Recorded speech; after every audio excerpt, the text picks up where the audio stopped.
Yo la mif, c'est NSK, j'espère que vous allez bien. Alors aujourd'hui, petite review de la saison 5 de Cobra Kai. Ah, j'ai terminé ça ce week-end, je vous en ai parlé avant ce week-end-là, voilà, si jamais vous ne connaissez pas la série Cobra Kai ou les films Karate Kid, ce qui m'étonne beaucoup. Voilà, donc je vous ai laissé ce week-end pour vous repaître de cette très bonne série. Donc moi j'ai kické ça, voilà, Cobra Kai fidèle à lui-même, très bonne saison 5. Euh, L'intrigue avance, voilà, il y a des règlements de compte, les personnages évoluent, leur quête initiatique continue. Euh, Là, ça se passe plutôt bien pour chacun, entre guillemets. Donc, comme les saisons précédentes, on passe par toutes les émotions, de la joie, de la peine, de la tristesse, de la trahison, des rébellions, donc règlement de compte, tout c'est quanti. Donc, tout ce qui fait le charme et la force de Cobra Kai. Donc dans cette vidéo, forcément, on va spoiler toute la saison 5, hein. On va parler, enfin, je vais parler de l'évolution de chaque personnage, de ce qui se passe et de ce qui est bien ou moins bien. Donc si tu n'as pas vu la saison 5, ne regarde pas cette vidéo, regarde celle d'avant qui donne envie de regarder Cobra Kai. Donc voilà. Alors, on va commencer par le personnage principal, Miguel Diaz. Donc on commence, le début de la saison commence sur son voyage à la recherche de son passé, de son papa, de son papounet. Oui, parce qu'il vit seul avec sa mère Carmen et sa grand-mère. Et du coup, il veut savoir son père, qui c'est. Voilà, il sait qu'il a envie, il sait qu'il a abandonné, qu'il est parti. Donc ils sont équatoriens, si je dis pas de bêtises. Donc voilà, donc les premiers épisodes, on suit Miguel qui va au Mexique, qui recherche son père. Et donc voilà, il est avéré qu'au final, son père, comme sa mère lui avait dit, est un salaud, entre guillemets. Donc voilà, au début, il vend du rêve, voilà, il sauve son, son fils adoptif, entre guillemets, qui traverse la route, qui va se faire écraser en récupérant son ballon, il le sauve. Voilà, bon, ça c'est du typique, du tout beau, tout propre. Donc il l'invite à la maison, il blablate, et puis finalement, bon, voilà, il le suit dans les clubs et il voit que son père, il est dans les affaires louches. Voilà, il a apprécié de la population dans le jour, mais dans la nuit, il a une autre personnalité où voilà, il fait ses business pas très sains. Donc il est déçu forcément. Donc là aussi c'est bien. Johnny Lawrence va avec son fils Robbie. Donc voilà, petit voyage entre père et fils pour se retrouver au Mexique, en même temps pour aller chercher Miguel. Donc ça c'est bien, moi voilà, enfin, j'ai envie de dire, père et fils se rapprochent. Voilà, c'est drôle parce qu'il veut à tout prix que Miguel et Robbie fassent la paix, deviennent amis, voilà, discutent. Donc ça c'est super bien emmené. Voilà, il fait tout, voilà, il fait tout n'importe quoi, sans leur dire en plus. Il les invite au resto, il fait une espèce d'escape game chez lui. Voilà, c'est total faillite. Mais voilà, au final, Cobra Kai c'est du karaté. Donc pour s'expliquer, ils en viennent aux mains. Voilà, petite bagarre entre rivaux.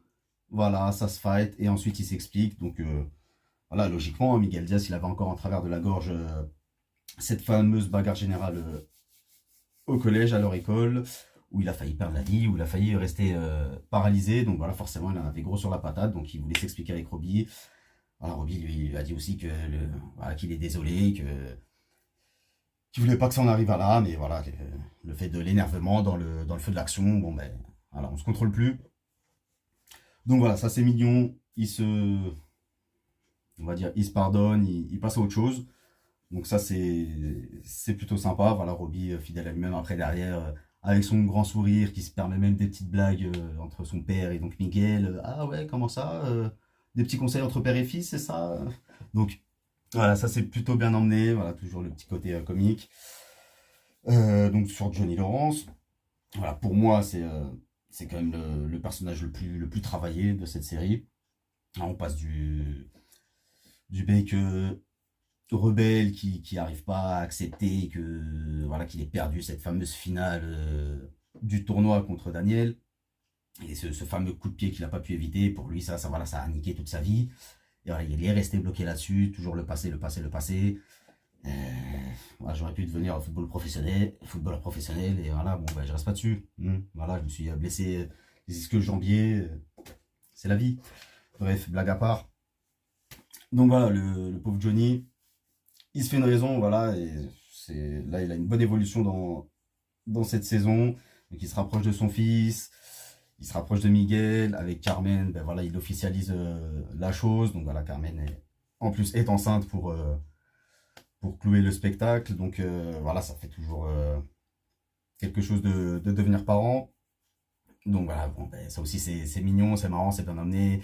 Là, il a la pression, il sait pas comment faire, avec le rêve là et tout. Donc, voilà, donc rapprochement avec Carmen, voilà, il s'assume enfin. Voilà, Johnny Lawrence qui s'assume et qui garde son petit côté rebelle, mais voilà, qui toujours avec ses bonnes morales, que ça soit pour Daniel et pour les petits. Daniel Larousseau, bon, bah, toujours fidèle à lui-même, hein, voilà, toujours fonceur, toujours dès que ça va pas dans son sens, eh ben, il fait de la merde, entre guillemets, voilà. Donc, lui, cette saison, ça n'a pas été fou, voilà, avec sa femme Amanda, qui n'arrivait pas à comprendre le mal-être qu'il pouvait avoir avec Johnny Silver, là. Donc, voilà, c'était quand même bien aussi. Il a dû. Il a fallu qu'on lui explique avec son compatriote japonais John, enfin Joe, je ne sais plus son nom, qui lui apporte cette touche voilà, drôle. Voilà, et qui en plus il est amoureux de Kimiko ou quelque chose comme ça. Donc voilà, les trois ensemble, Johnny, Daniel et le Joe, c'est juste hilarant. Voilà, quand ils sont à la soirée où ils sont complètement yettes. Dans la limousine, ils sont à fond sur du Eye of the Tiger. Donc ça c'est juste hilarant. Donc voilà, leur relation elle s'améliore de plus en plus. Voilà, on peut dire qu'ils sont amis maintenant. Voilà, ils font des soirs ensemble, ils s'enjaillent en couple. Donc voilà, bon, les deux femmes, de toute façon, Carmen et Amanda, ça a toujours aidé.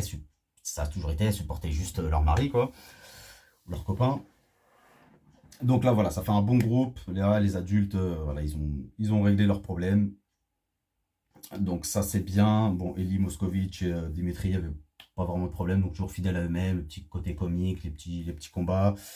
Entre Samantha et Tori, du coup, bon, ben, comme d'habitude, Samantha toujours bloquée sur ah, tu m'as niqué pendant la finale, nanana. Voilà, donc Tori fait le premier pas pour lui expliquer, voilà, fait avancer la trame, quoi, en expliquant qu'il a triché tout simplement lors de cette finale du championnat. Donc ça c'est bien, fait un pas encore vers Samantha qui n'accepte pas sur le coup, ça commence en bagarre. Bon, après voilà, ça met un point en plus pour aller niquer Johnny Silver. Donc c'est le but de cette saison, c'est de mettre hors d'état de nuire le psychopathe Johnny Silver. Voilà, qui tient Cobra Kai et qui fait appel du coup à des sensei du Japon, je suppose. Oui. Et donc voilà, donc il ramène encore des gars chez lui parce que c'est vrai que Cobra Kai, ben, il n'y a plus grand monde hein, d'un côté, hein. Tout le monde fuit ce dojo-là. Donc il reste le petit Kenny, donc ça va être un petit Kenny, la petite Asiate aussi, j'ai pas son nom, ça m'énerve.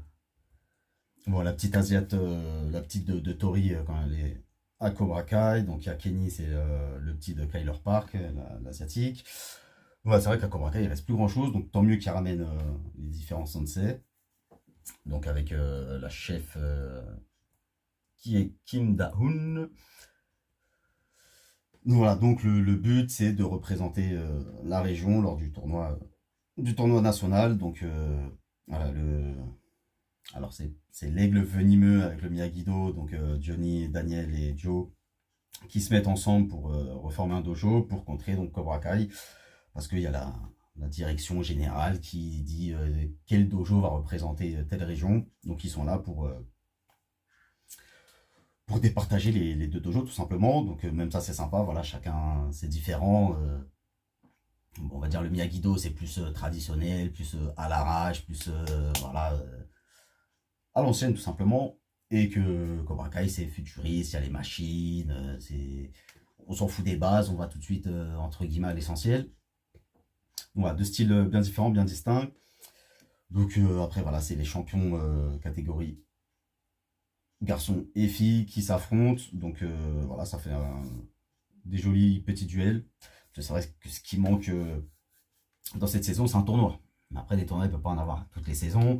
Donc là, il y a voilà, les petits duels entre les meilleurs de chaque. Donc Kenny qui se tape contre l'Aigle, qui malheureusement qui se fait démonter avec voilà, le coup de poing traître, entre guillemets, qui n'a pas sa place dans un tournoi. Et entre donc Tori qui fuit face à Samantha et qui laisse donc la petite Asiate se battre et perdre. Encore une fois, l'arbitre, c'est un vendu, mais bon, ils arrivent quand même à être ex aequo et au final, voilà, les juges n'arrivent pas à se décider. C'est les deux qui vont représenter la région au tournoi.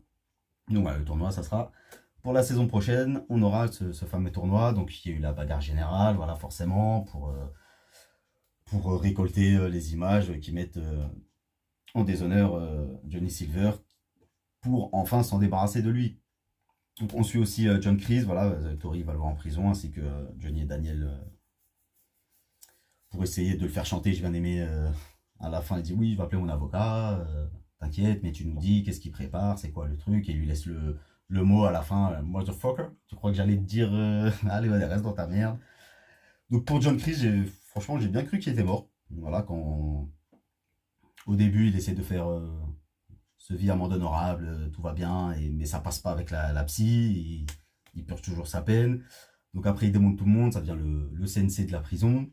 Et après, à un moment donné, voilà, il se prend des petits coups de lame, enfin, c'est les brosses à dents en pique, là. Donc, moi, franchement, c'était bien amené, avec la petite musique et tout, c'était fait pour qu'on croie qu'il était tué, quoi. Et au final, non, tout ça, c'est pour sortir de la prison. Donc voilà, John Kreese est de retour, comme Johnny Silver s'est fait démonter par Daniel LaRusso. Voilà, il a enfin eu sa revanche. Donc voilà, à la fin, très bon petit combat avec Johnny Lawrence qui se tape contre tous les sensei. Il y a le petit retour aussi que j'ai bien aimé avec le mec qui vend des meubles là, de Mike Barnes, celui qui était dans Karate Kid 2, il me semble, qui se tapait contre Daniel, donc quand ils étaient petits. Donc ça aussi, encore une fois, voilà, on voit des anciens personnages des films. Donc Mike Barnes, la première petite amie de Daniel, aussi, qui est amie d'ailleurs avec sa femme. Donc voilà, ils ont cette petite discussion, c'est sympa. Donc, comme d'habitude, toujours bien emmené. Il y a aussi les deux, ça faisait longtemps qu'on les a pas vus. On les a peu vus là dans cette saison. Mais je pense que c'est un des frères de la femme à Daniel, voilà, qui ramène la limousine, qui au final l'autre il sort avec sa sœur, hein, mais comme d'habitude aussi fidèles à eux-mêmes. Donc voilà, bonne saison, comme d'habitude, des rebondissements, des trahisons, des règlements de compte, les amitiés, voilà. Ils se retrouvent tous, les quatre, enfin. C'est vrai, c'est pas trop tôt. Donc voilà, maintenant il va falloir savoir qui va être à Cobra Kai, voilà, parce que le petit Kenny et la petite asiatique, bon, bah, ils ont bien compris que voilà, c'était des méchants, entre guillemets. Donc forcément, ils vont peut-être aller de l'autre côté, je sais pas. Je sais pas comment ils vont amener ça. John Kreese, comment il va réussir à reprendre des élèves chez lui. Donc ça, c'est la grande interrogation. Voilà, parce que c'est vrai qu'il y a aussi le petit frère à Samantha, donc Anthony, qui doit aussi, pas une histoire de revanche, mais voilà, avoir une bonne discussion, je pense, avec Kenny, et je pense qu'on va peut-être aller en bagarre aussi. Voilà, c'est comme ça qu'il s'explique dans cette série. Donc, à voir ce que ça va donner la suite. Il va falloir préparer le tournoi, donc qui va aller où, c'est ça le mystère, la question. Est-ce qu'ils vont tous rester avec Miyagi-Do? Ça me paraît bizarre. Bon, d'ailleurs, ils doivent choisir un nom pour leur dojo, vu que il y a les trois sensei qui sont ensemble, donc voilà, ça me paraît. Il va falloir qu'ils trouvent un nom. D'ailleurs, du coup, dites-moi vous ce que vous pensez. Quel nom ils vont pouvoir trouver. Moi, je dirais le Miyagi venimeux. Pourquoi pas. Donc voilà, donc tout finit bien. Les grands se sont remis, ont réglé leurs problèmes. Donc Johnny avec Carmen, Daniel avec Amanda, tout est redevenu en ordre. Pareil pour Miguel et Samantha, qui encore une fois l'a fait cravacher. Non, j'ai besoin de faire un break, de réfléchir, et patati patata. Heureusement que Miguel est très patient, et entre Robbie et Tori aussi, voilà, tout s'arrange, tout va pour le mieux. Donc voilà, on attend ça avec impatience maintenant. Comme d'habitude, ça va trop vite, les 10 épisodes. Alors dites-moi ce que vous en pensez. ce que vous avez pensé de cette saison. Laissez un petit pouce bleu et je vous dis à la prochaine pour une nouvelle vidéo. Ciao.